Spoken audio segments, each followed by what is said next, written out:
Hi everyone, welcome back to my channel. Today I'm going to show you how I baked a chocolate banana cake covered with whipped cream and some simple chocolate decorations. Now I've baked this cake in a pan.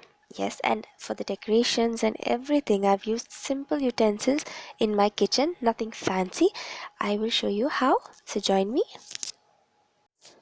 So this video ended up being a bit too long, and for some weird reason I was not able to compile it in one, so I have split it up. So this one will comprise of the cake on its own, and the second video, which I will upload very soon, will be on the decorations. So please bear with me and stay tuned. So we'll start with the dry ingredients for the cake. This is a cup I'm using, and I will be using this for all my measurements, liquid and dry. So I'm taking 2 cups of wheat flour, and as you can see I've not filled it to the brim, but if you are filling it to the brim, then after sieving it, do remove 2 tablespoons from it. Next, half teaspoon of baking soda. Next, 1 teaspoon of baking powder, a pinch of salt, and now give it a good whisk, so just to mix everything together. Now coming to the liquid, I'm using brown sugar, and I'm taking just above half cup of brown sugar, and I've already melted around quarter cup of chocolate, and I've let it cool down. The original recipe calls for around 1.5 cups of sugar, so if you want to increase it, you can very well do. And also scrape down the sides of whatever remains in the cup. Next, I'm adding 1 tablespoon of cocoa powder, and we shall see that one too.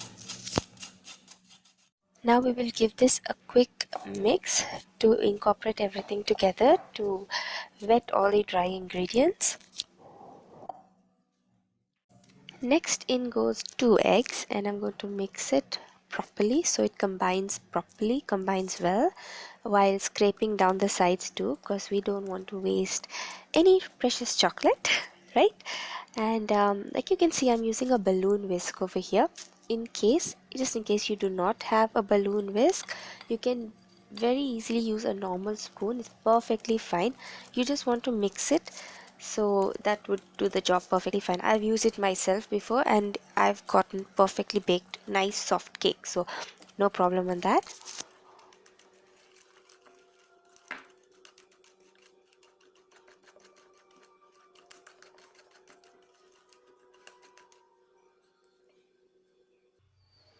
And that's done. So for our next ingredient, which is oil, I've used half cup of rice bran oil over here. You can use any unflavored oil, is perfectly fine. And we're going to again mix it, mix, and we have to mix properly so the oil completely dissolves and becomes one whole mass.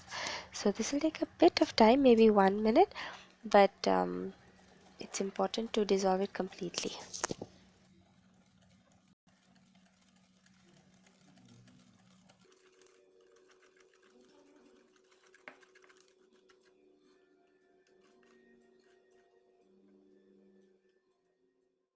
And now we will add the liquid into the dry ingredients finally.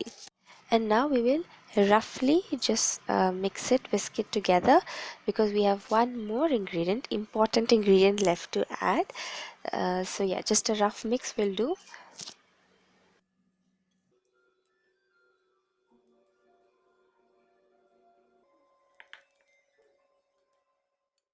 Now for our last ingredient, 1 full cup of roughly mashed ripe bananas.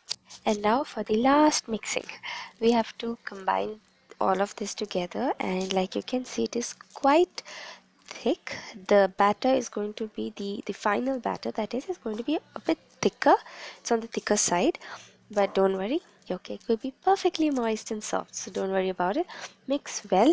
And now we keep hearing about do not over mix the batter. So basically I feel it just means once you're done mixing, that is once all your dry ingredients are mixed, you don't see any unwet dry ingredients in your bowl, you're done. So when you're mixing, do scrape down the sides and the bottom, and make sure you just wet all the ingredients, and you're, I think, perfectly done.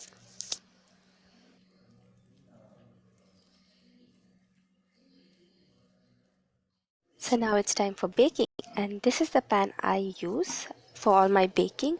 A normal non-stick pan with a lid, preferably with a hole like this. I feel it lets the air escape and bakes the cake in and out. So now I will pour in half of the batter into the pan, and it's thick like you can see, so I'm going to need a spoon to smoothen it out evenly. I shall show you how in a bit. So now I'm using a normal spoon to smoothen out, to spread the batter evenly, but I would suggest if you have a wooden spoon or a spatula, that's a silicone spatula, it would be very much better. But if you do not and you only have a normal spoon, then it's okay, but you have to be very careful not to touch the pan, as you do not want to get your pan scratched, so be careful. Now that's spread well, I'm going to close the pan with the lid and bake it on low heat for about 20 to 25 minutes, but do check after 20 minutes. Now time for checking. Again, I'm using a normal spoon, so do not, if you're using a normal spoon like me, do not dip it in till the bottom. So the spoon has come out clean with some crumbs, so it's perfectly baked. So that's perfectly done. Now repeat the same process with the second batch of the batter that's left over, and keep it out on a plate and let it cool. So how I got to this picture, well, you will have to wait for the next video, but I hope you've liked this current one. I hope you guys will try it out. I will be adding the next video very soon, so please stay tuned, and do let me know how you like this one in the comments. Thank you. Bye bye.